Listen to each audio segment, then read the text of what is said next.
오늘 말씀의 제목은 부르심과 응답입니다. 오늘 말씀을 보시면은 예수님이 마태를 부르십니다. 그리고 마태는 예수님의 부르심에 응답하게 되는데요. 제가 영상을 하나 준비했는데 한번 영상을 한번 보도록 하겠습니다. Matthew, son of Alphaeus. Yes, Follow me. me? Yes, you. Whoa. What are you doing? You want me to join you? Keep moving, street preacher. Do you have any idea what this guy's done? Do you even know?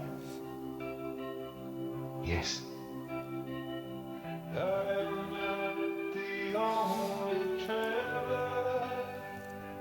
Listen, I said it.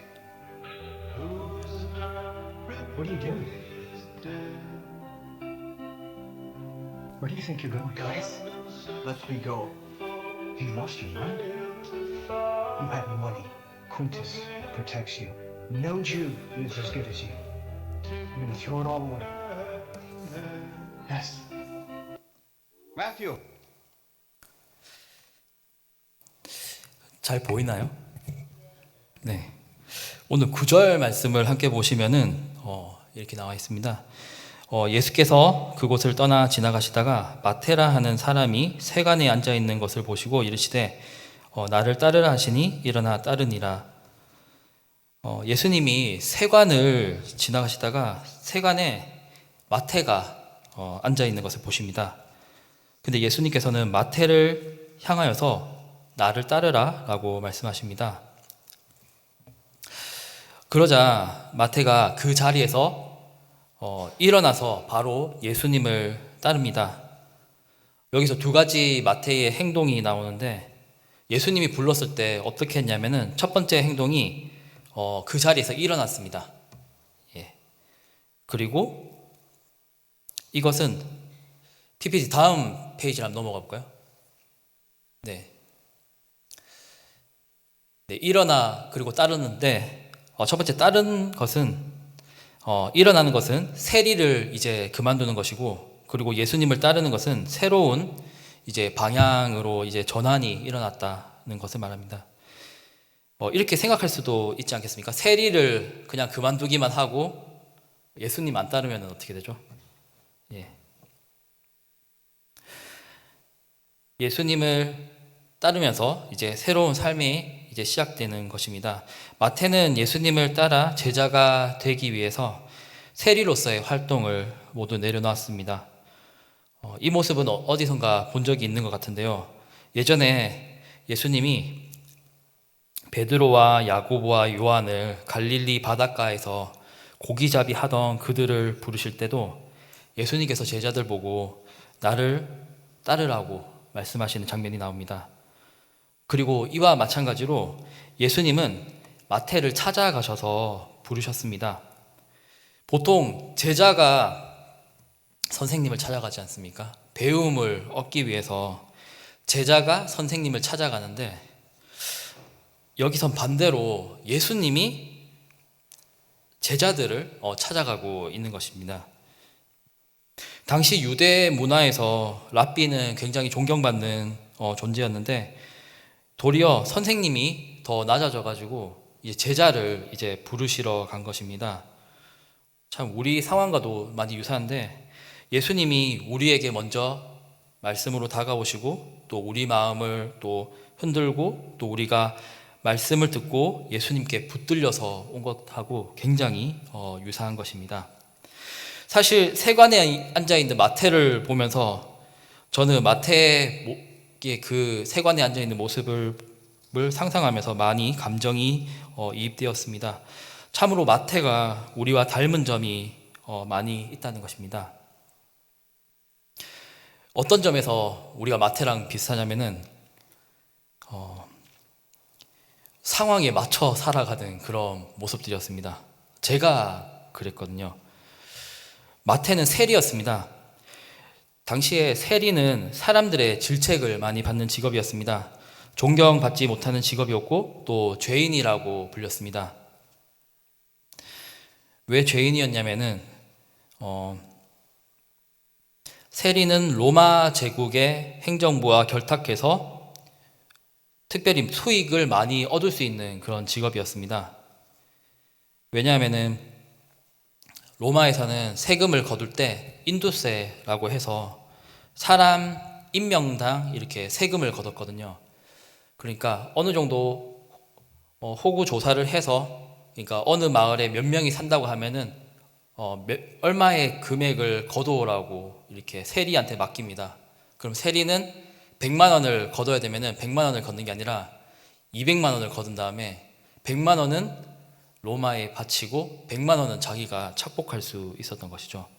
그렇게 했기 때문에 많은 세리들이 많은 수익을 누릴 수가 있었고, 그런데 한편으로는 유대인 입장에서는 세리가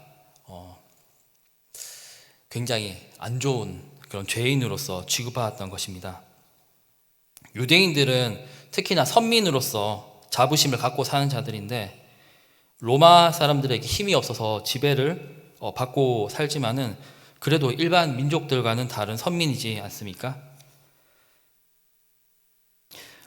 근데 마태 같은 경우도 이런 세리를 하면서 살아갔던 것이죠.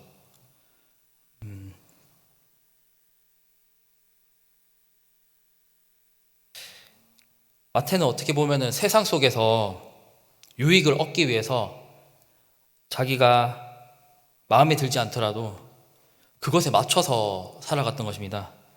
딱히 원해서 세리를 하고 사는 것이 아니라 또 적당히 먹고 살 수 있고, 또 세리를 그만두게 되면은 또 살아가기가 또 힘든 것이 있습니다. 고민할 수밖에 없는 것이죠. 근데 오늘 9절 말씀을 보면은 성경에서는 예수님이 마태를 부르자마자 마태가 예수님을 따랐다고 그냥 한 절에 다 기록되어져 있습니다. 이 마태를 부르심에 관한 이 말씀은 마가복음 2장에서도 나오고요, 누가복음 5장에서도 나옵니다. 마태, 마가, 누가 이 공간복음에 그대로 나오고 있는데, 저는 마태 복음을 선정한 것도 마태가 이 복음서의 저자이기 때문에 그렇습니다. 근데 본인에 대한 글을 썼는데도 그냥 심리 묘사가 전혀 없이 예수님이 부르니까 곧 일어나 따랐다고 이렇게 간단하게 쓰여져 있습니다. 마태가 고민하는 흔적이 전혀 없기 때문에 성경 묘사만 보면은 예수님 말씀에 곧장 순종해서 일어나 따른 것처럼 보이지만은 사실 마태는 로봇이 아닙니다. 챗 GPT가 아니죠. 명령하면은 답이 순식간에 나오는 그런 로봇이나 컴퓨터 프로그램이 아니라는 것입니다.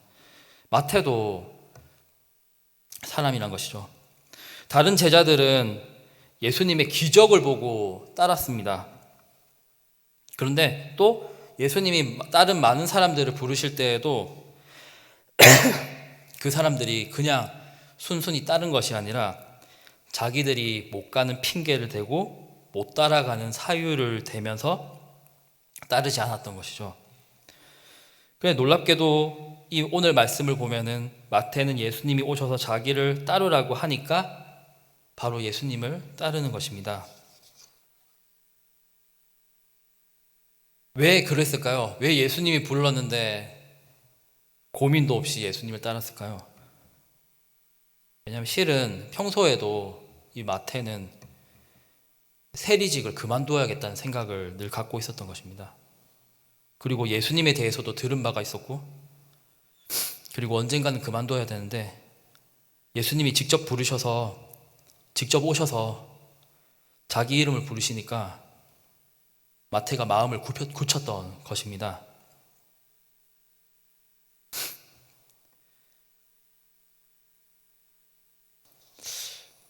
마태는 예수님이 부르기 전까지 얼마나 많은 마음속에 고통과 괴로운 그런 딜레마를 가지고 있었을까요? 마음은 사람들에게 죄인이라고 손가락질 당하는 이 세리를 하고 있는데 잘못된 줄을 아는데 그냥 세간에 계속 앉아 있는 것입니다.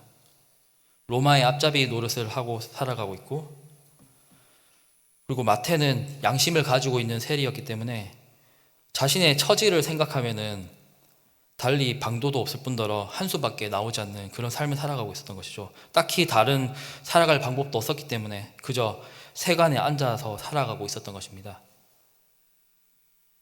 저는 이것이 뭐 적절한 비유가 될지 모르겠는데, 한 사람의 이게 실존적인 그런 마음의 고뇌를 이렇게 비유할 수가 있는가 잘 모르겠는데, 흡연자의 비유를 제가 한번 생각해 봤거든요.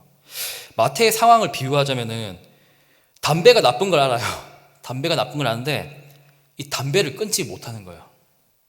언젠가는 이 담배를 끊어야 되는데, 나쁜데 끊어야 되는데 끊어야지 하면서도 이 담배값에 이 손이 가고 있는 거예요. 그래서 흡연자처럼 담배가 나쁜 걸 아는데 그 끊지 못하는 것들. 그래서 저는 이 부분들이 우리도 역시도 어떻게 보면은 죄를 끊지 못하는 것은 아니냐, 그리고 그 상황에 안주하고 있는 현실이 마치 우리가 세간에 앉아서 그 일을 차마 그만두고 있지 못하는 마태와 너무 유사하다는 그런 생각이 참 많이 들었던 것입니다. 우리도 참 마찬가지가 아닌가라는 생각이 듭니다. 우리도 죄의 문제와 함께 동행하면서 살아가는 것은 아닌가. 그래서 세상에서 살아가기 위해서는 어떻게 보면 성경적이지 않은 방법으로 우리가 살아가거나 생업을 구하고 있거나 그것을 영위하고 있거나 직장이나 학교 생활을 하거나 어떻게 보면 사회에서 요구 같은 것들이 성경에 비추어 볼 때 전혀 옳지 못하지만은 부정직하지만 그냥 살아가고 있는 것은 아닌가. 신자라면은 이런 것이고, 또 불신자라고 한다면은 언젠가는 내가 믿어야 되는데, 전도를 받고 있고 믿어야 되는데 신앙생활은 하지 못하고 있고 이렇게 계속 미루고 있는 그런 삶을 계속 살아가고 있지 않는가. 불신자라면 말이죠. 근데 신자라면은 우리가 죄를 지으면서 살아가는 것을 이제 그만둬야 되는데 계속 이렇게 살아가는 것은 아닌가라는 생각이 많이 들었던 것입니다. 우리는 늘 저지르는 죄가 있습니다. 하나님과 저희만 알고 있는 죄죠. 각 개인만 알고 있는 죄죠. 근데 그런 죄를 반복하면서 저지르고 늘 회개하고 또 다시 저지르고 잘 고치지 못하는 것도 이와 마찬가지라고 할 수 있겠습니다. 담배를 끊지 못하는 그런 흡연자와 참 비슷하다는 것이죠. 우리가 은혜를 분명히 받았습니다. 결국 상황에 따라서 또 성경 말씀에 저촉하는 것들, 범하는 것들이 이에 속할 것입니다. 그런 심정을, 마음은 원하지 않지만 세상에 안주해서 살아갔던 것이 바로 이 마태의 심정이었던 것이죠. 그런데 그 마태의 그런 마음의 중심을 예수님께서 보셨어요. 예수님께서는 마태의 이런 가난하고 또 상한 심령을 알고 계셨습니다. 저는 이 말씀을 읽으면서 마태가 예수님이 부르니까 무슨 로봇처럼 아무 생각도 안 하고 있다가 갑자기 예수님이 부르니까 따라갔다라고는 생각지 않습니다. 마태는 마음속에 엄청나게 많은 고민이 있었을 거예요. 자기가 먹고 살기 위해서 사는 이런 세리직 정말 아니라고 생각하고 있으면서도 양심이 외치고 있는데도 별 수가 없으니까 그냥 계속 이렇게 살아가는 거예요. 그렇기 때문에 마태는 심령이 가난한 사람이었습니다. 자신의 일을 정말 무척이나 싫어하지만, 잘못된 줄 알지만 이런 부조리에 자신을 내맡기고 있었던 것이죠. 근데 그런 모습을 예수님께서 상한 심령을 보셨고, 그리고 마태에게 찾아가서 말씀하셨습니다. 나를 따르라고 말씀하신 것이죠.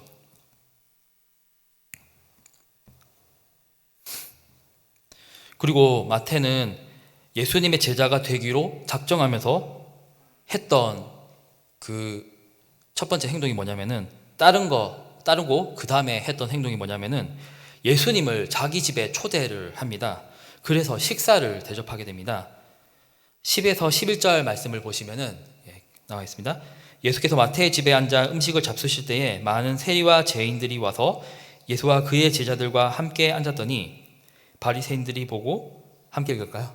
바리새인들이 보고 그의 제자들에게 이르되 어찌하여 너희 선생은 세리와 죄인들과 함께 잡수시느냐.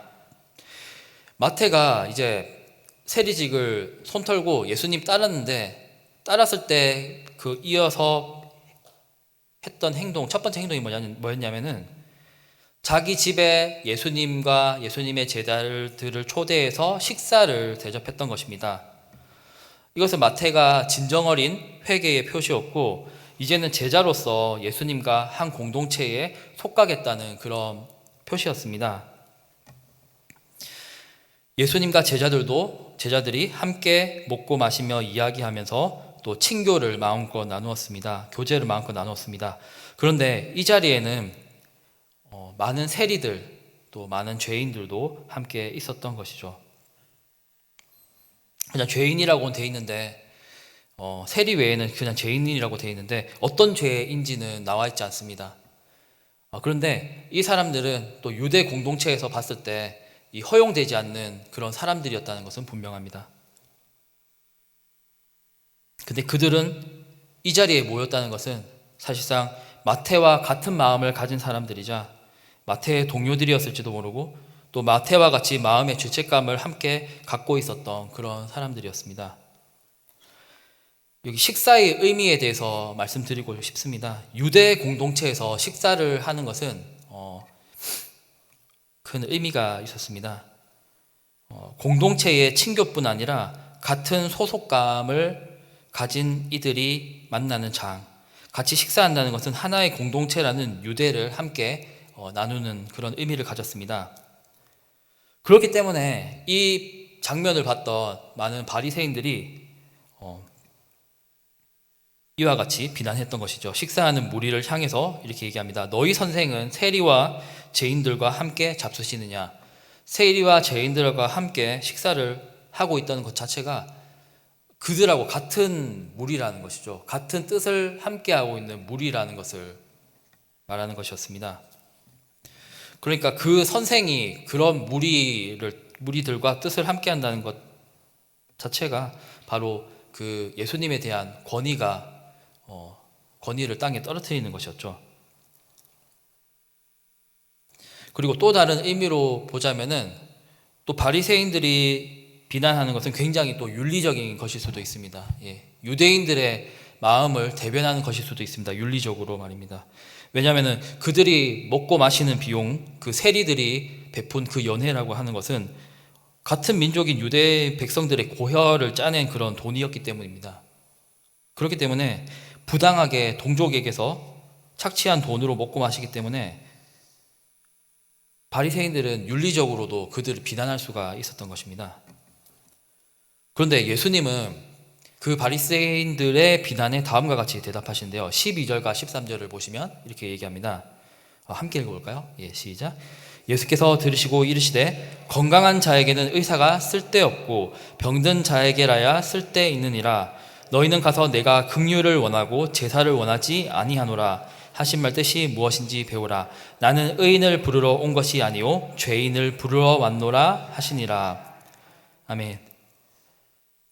예수님이 말씀하시는데 그건 뭐냐면은 치유하러 예수님이 오셨다는 것입니다. 건강한 자에게는 의사가 쓸데없다. 그리고 병든 자에게라야 쓸데있다고 하였습니다.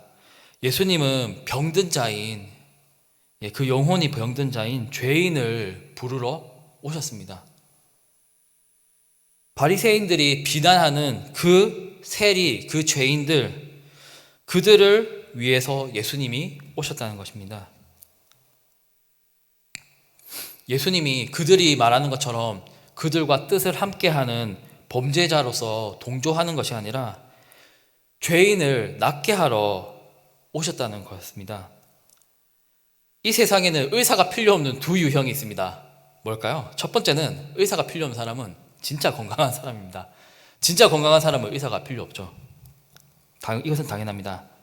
근데 두 번째는 뭐냐면은 자기가 건강한 줄 아는 사람입니다. 이 사람은 의사를 필요로 하지 않습니다. 의사를 찾아가지 않고 병원에 가지 않습니다. 자기가 환자임에도 불구하고 본인이 건강한 줄로 착각하는 사람입니다. 바리새인들이 그랬습니다. 바리새인들은 자기들은 의인이라고 생각했기 때문에 건강한 줄 알았다고 생각했기 때문에 의사가 쓸데없다고 보았습니다. 근데 그들에게 의사가 진짜 필요가 없었을까요? 아니죠.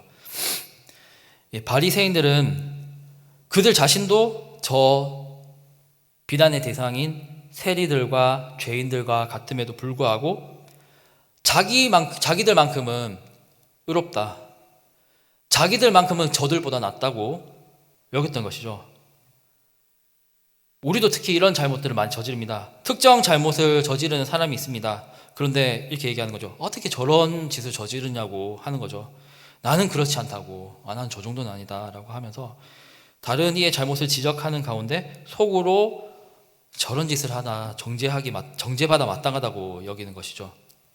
저는 그렇다고 해서 뭐 그 죄 지은 사람 뭐 잘했다고 이렇게 옹호하려고 이렇게 얘기하는 것은 아니고, 사실 우리가 상대적인 의미에서 우리는 스스로가 의롭다고 많이 생각들을 하고 있습니다.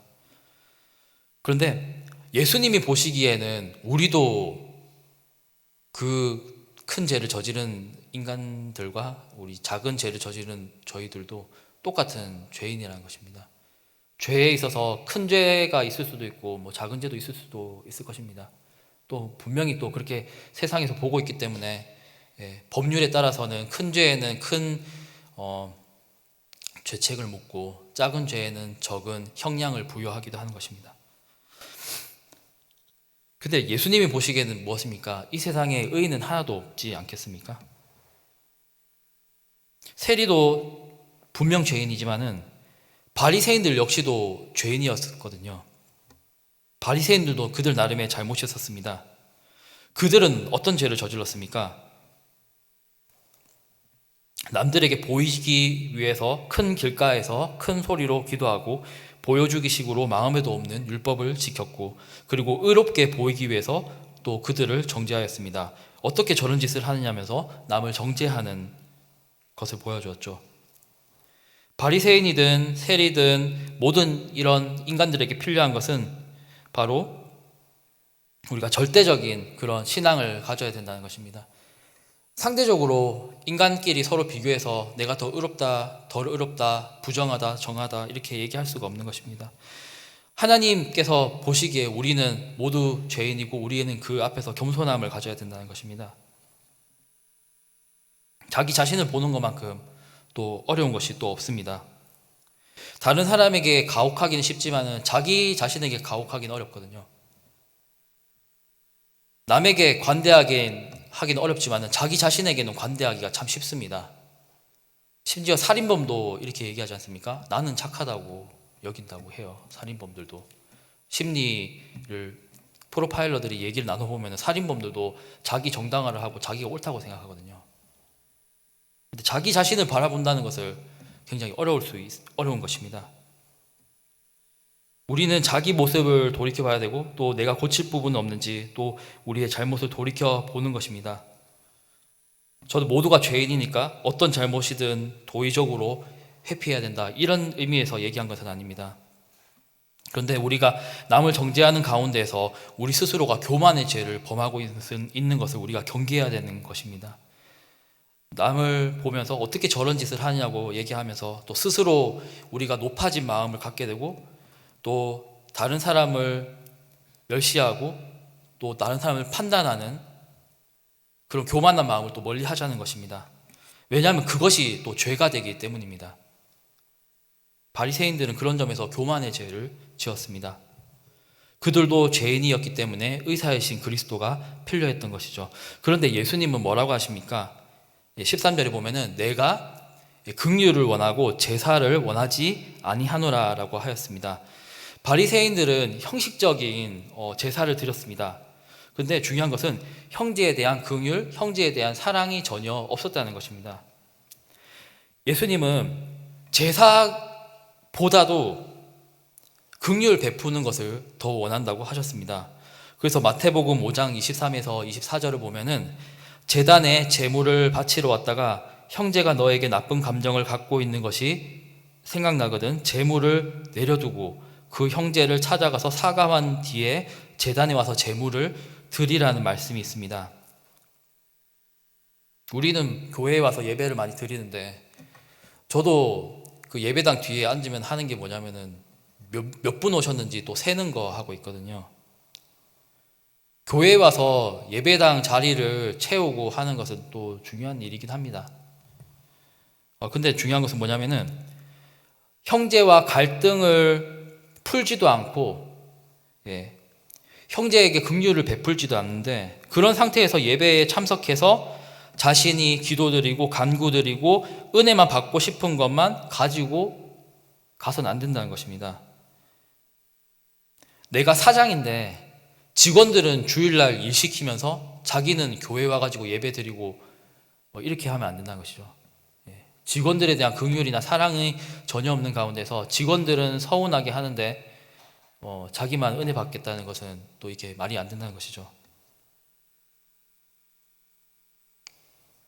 우리는 누군가를 서운하게 했을지도 모르고 누구의 마음을 상하게 했을지도 모르는데 그 형제에게는 서운한 마음을 그대로 남겨둔 채로 사과 한마디도 하지 않고 또 그냥 우리는 또 은혜 받고 집에 돌아가는 것은 아닌가. 그런데 그런 것을 이 예수님께서 원하지 않는다고 얘기하는 것입니다. 바리새인들이 저질렀던 그런 비난의 화살들, 이웃을 정죄하는 것에 대해서 이 예수님께서 말씀하셨던 것입니다. 너희들이 형식적인 예배를 드릴 것이 아니라 정말로 다른 형제들을 위해서 긍휼을 베풀으라고 하는 것입니다. 바리새인들 너희들이 먼저 세리와 죄인들을 먼저 비난하고 정죄하기 이전에 너희들이 그들을 위해서 기도한 적이 있느냐? 우리 예수님은 그렇게 말씀하고 싶으시지 않았나 싶습니다. 우리가 비난의 화살을 돌리기 전에 자신부터 살펴보는 것이 필요하겠습니다. 그리고 우리가 비난하지 말아야 될 이유는 또 한 가지 더 있습니다. 우리가 형제를 쟁죄하면은 안 되는 이유는 사실 그 사람의 내막을 우리가 다 알 수가 없기 때문입니다. 마태는 바리새인들에게 정죄당하고 있었습니다. 하지만 같은 유대인들에게는 말을 못했지만 속으로는 내가 잘못을 하고 있다. 부끄러운 일을 하고 있다. 하지만 생업 때문에 먹고 사는 문제 때문에 어쩔 수 없이 이 일을 하고 있다고 생각하고 회개하고 남모르는 눈물을 흘렸을지 모르는 것이었습니다. 근데 우리는 그러한 속내도 아무런 상황도 모른 채 그냥 드러난 죄만 보고 그것이 죄가 너무 분명하니까 나는 그렇지 않으니까, 나는 너처럼 더럽지 않으니까, 나는 너처럼 죄 짓지 않았으니까, 나는 너보다 상대적으로 깨끗이 하지 않느냐면서 우리가 그 형제를 멸시하고 욕한다면 그것은 우리가 바리새인들과 똑같은 죄를 저지르고 있다는 것입니다. 바로 예수님이 지적하셨던 그 바리새인의 모습이 우리의 모습과 똑같다라는 것입니다. 하나님은 오늘 마태를 용서하셨습니다. 그리고 마태의 집에서 식사를 나누셨던 것처럼 마태를 용서하셨습니다. 또 예수님은 또 마태를 정죄하지 않으셨고 또 긍휼의 마음으로 마태를 안아주셨습니다. 탕자가 돌아왔을 때 탕자의 아버지가 너 나가서 뭐 했냐라고 탕자를 나무라고 화내고 나무랑 욕한 것이 아니라 우리 아버지가 돌아온 탕자를 안아줬던 것처럼 예수님께서도 마태가 돌아왔을 때 너 마태 네 잘한 거 뭐 했냐가 이렇게 나무란 것이 아니라 마태를 그냥 아무 말씀 없이 그냥 안아주셨던 것입니다. 우리가 예수님이 그런 긍휼의 마음을 베풀어 주었던 것처럼 우리도 그런 긍휼의 마음을 가져야 될 줄로 믿습니다. 이 결론을 이제 맺고자 합니다. 첫 번째는 예수님의 부르심에 응답하여서 일어나 따랐던 마태가 되어야 된다는 것입니다. 오늘 말씀에 예수님은 세관에서 그저 그냥 삶에 타협하면서 살아가고 있는 세리 마태를 찾아가십니다. 선생이신 예수님께서, 의사이신 예수님께서 그럴 필요가 없지만 직접 찾아가시는 것이죠. 그리고 마태에게 자신을 따르라고 하십니다. 그리고 마태는 그 자리를 벗어나 예수님께 순종하는 그런 응답을 보여주는 것입니다. 마태는 자신의 삶을 비로소 모두 청산하여 버리고 그리고 예수님께 즉각적으로 순종하는 모습을 보입니다. 우리도 그런 응답을 보여야 할 것이라고 생각합니다. 그리고 두 번째로 제가 말씀드리고 싶은 것은 스스로 의롭다 여기서 죄인을 부르시는 예수님이 필요 없다고 여겼던 바리새인이 아니라 우리가 가난한 심령이 되어서 그 부르심에 응답해야 하는 것입니다. 저는 바리새인들을 보면서 우리가 그 바리새인과 유사한 모습들을 갖고 있지 않은가라고 또 경계해야 된다는 생각을 많이 갖게 됐습니다. 그래서 우리는 어떻게 보면은 담배 끊지 못하는 흡연자 같은 마태이기도 하면서도 어떻게 보면은 다른 이들을 또 정죄하고 있는 그런 바리새인과 같은 모습들을 가지고 있습니다.